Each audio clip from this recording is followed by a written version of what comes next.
Grand trunk road, नाम तो सुना ही होगा सबने। लेकिन क्या आप जानते हैं कि इसकी कहानी कितनी पुरानी है, मतलब कितनी गहरी?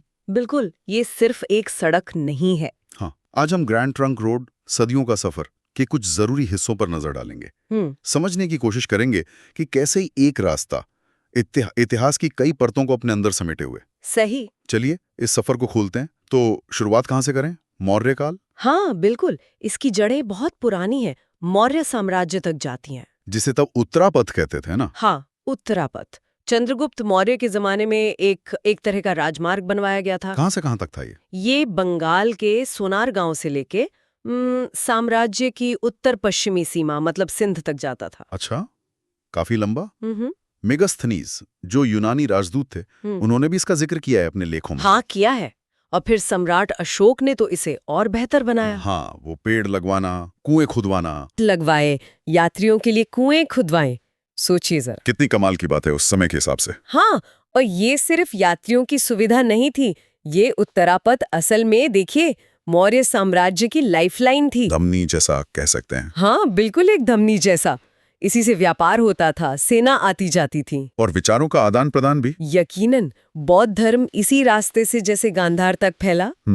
तो ये दिखाता है कि कैसे एक बुनियादी ढांचा मतलब इंफ्रास्ट्रक्चर वो संस्कृति और व्यापार को कैसे आकार देता है। अच्छा, फिर कहानी आगे बढ़ती है, कई सदियां बीत जाती हैं। हाँ, फिर हम आते हैं 16वीं सदी में। शेरशाह सूरी। बिल्कुल, शेरशाह सूरी का दौर।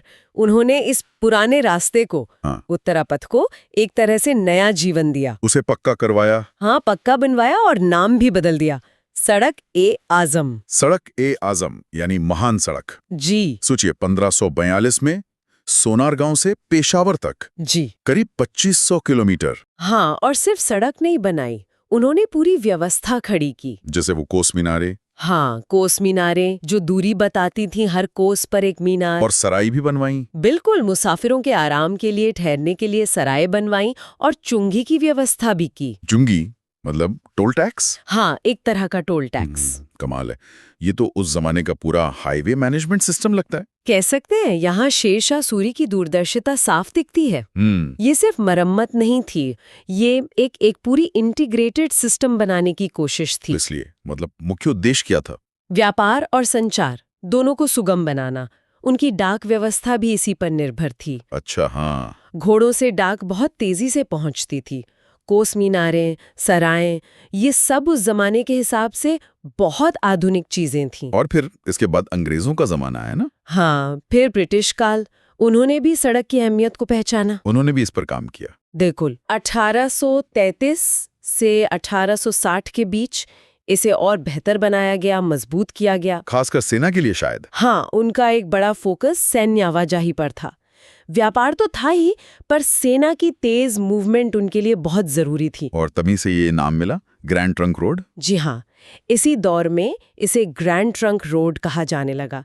कहते गवर्नर जनरल ऑकलैंड ने इसमें काफी रुचि ली थी। तो ये नाम अंग्रेजों का दिया हुआ है? हाँ, ये नामकरण भी एक तरह से ब्रिटिश प्रशासन के तहत इसके एकीकरण को दिखाता है। दिलचस्प है कि कैसे सत्ता बदलती गई लेकिन सड़क का महत्व बना रहा। बिल्कुल, बस उसका संदर्भ, उसका इस्तेमाल थोड़ा बदलता गया।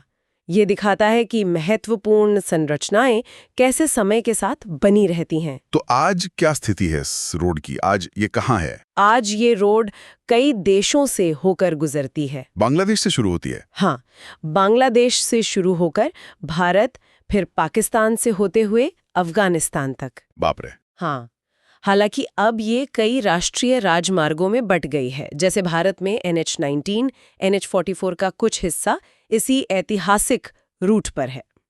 लेकिन वो ऐतिहासिक जुड़ाव अभी भी है। बिल्कुल है, और ये आज भी एशिया की सबसे पुरानी और सबसे लंबी सड़कों में से एक मानी जाती है, लगातार इस्तेमाल में है।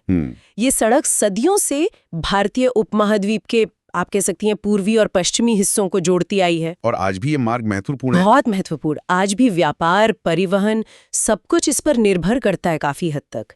ये दिखाता है कि इतिहास कैसे वर्तमान को आकार देता है। तो उत्तरापथ से सड़क आजम और फिर ग्रैंड ट्रंक रोड तक का ये सफर वाकई कमाल का है।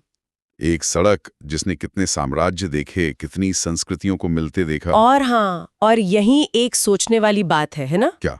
कि कैसे एक प्राचीन मार्ग जिसे अलग अलग शासकों ने अपनी अपनी ज़रूरतों, अपनी महत्वाकांक्षाओं के हिसाब से ढाला, हाँ, वो आज भी इतने सालों बाद भी दक्षिण एशिया के भूगोल, समाज और यहाँ तक कि हमारी रोजमर्रा की जिंदगी को भी प्रभावित कर रहा है। सही कहा।